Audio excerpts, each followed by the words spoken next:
अगर आप दोस्तों हमारे चैनल पर नए हो तो सबसे पहले हमारा चैनल सब्सक्राइब कर लीजिए। इस पर हर रोज मिलेगी आपको एक नई जानकारी।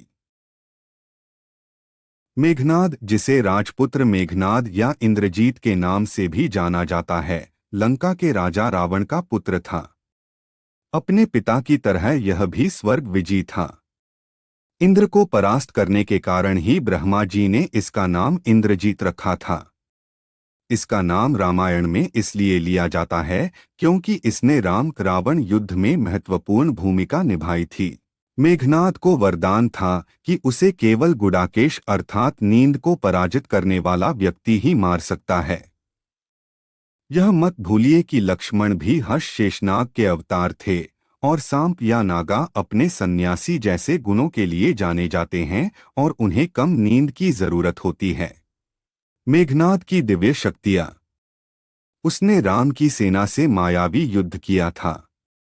कभी वह अंतर्धान हो जाता तो कभी प्रकट हो जाता। विभीषण ने कुबेर की आज्ञा से गुह्यक जल श्वेत पर्वत से लाकर दिया था, जिससे नेत्र धोकर अदृश्य को भी देखा जा सकता था। बादलों की गर्जना, जिसे उनके विशेषण इंद्रजीत द्वारा भी संदर्भित किया जाता है।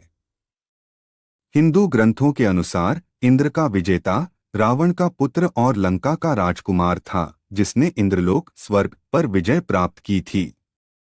उन्हें हिंदू ग्रंथों में सबसे महान योद्धाओं में से एक माना जाता है। उन्होंने मेघनाद को देव अस्त्रों का ज्ञान भी दिया, जिससे वो अधिक बलशाली हो गया था। मेघनाद अकेला ऐसा वीर था जिसके पास ब्रह्मास्त्र समेत पशुपत्रास्त्र और वैष्णवास्त्र थे। यही कारण है कि वो अकेला राम की पूरी सेना पर भारी था।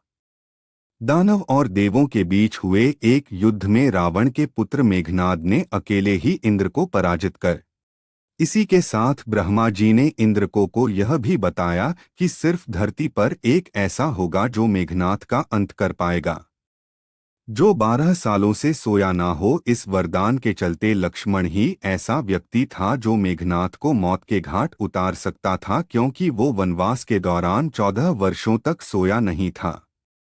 एक युद्ध के दौरान उसने सारे प्रयत्न किए लेकिन वह विफल रहा। इसी युद्ध में लक्ष्मण के घातक बाणों से मेघनाद मारा गया।